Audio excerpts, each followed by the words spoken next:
Chapatemimbo de Cuera, Ñambapota con Guaranime, página 82. Muy la fecha miércoles 21 de octubre de 2020. Seguimos con las vocales pu, ae, cuera.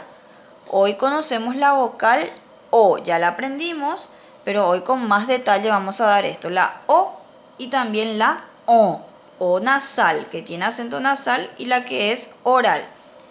Para eso tenemos unos ejemplos. Aquí tengo una casa. Casa en guaraní es oga, lleva acento en la O. Oga, repitan eso, oga. Y en cambio acá que tengo a un perro. Perro, el perro sabemos que se dice yagua, pero ¿qué es este perro? ¿Cómo se ve? Se ve muy bravo, ¿verdad? Que parece así enojado de los que va a ladrar. Y bravo en guaraní se dice ñano, aparece la O nasal. Podemos decir yagua, ñano. El perro es bravo, quiere ladrar. Esa es la forma de utilizar entonces estas vocales. Ahora la tarea o trabajo es: elijo una de estas palabras y la escribo donde corresponde. En guaraní es aiporabo, ñe, amoijanguajendapete, para ponerla en su lugar. Estas son las 4 palabras que vamos a aprender. Obeta, obeta, con acento nasal en la A, es ventana, obeta. Pero, tiene acento nasal, pero es pelado. Oveja, ya conocen esto y es oveja. Mero, con acento nasal, es melón. Obeta, pero, oveja, mero.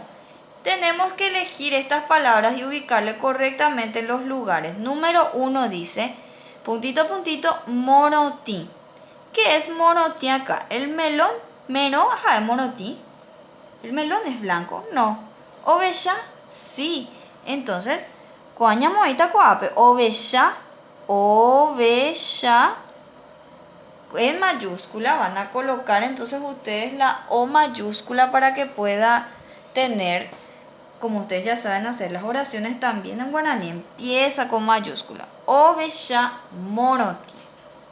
Muy bien, este ya usamos, ya hay puro macua. Oveja. Cuanga, mocoigua. Número 2. Puntito, puntito, tuisha. Baika tuisha coape. Oveta, llamo ahí, oveta. Ventana grande, tuisha era grande. Oveta, volvemos a hacer con mayúscula. Oveta, pronunciando bien y respetando sus sonidos. Oveta, tuisha. Oveta, tuisha, entonces es ventana grande. Número 3, vamos a marcar esto. Número 3 es puntito, puntito, aku.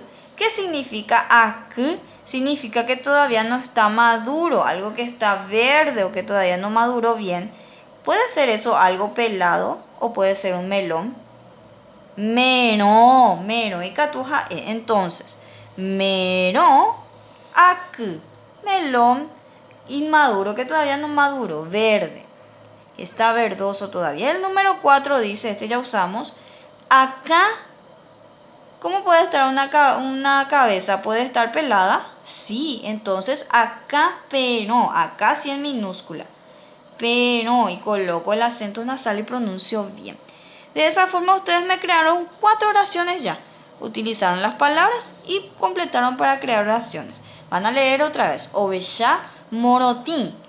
Oveta, tuisha.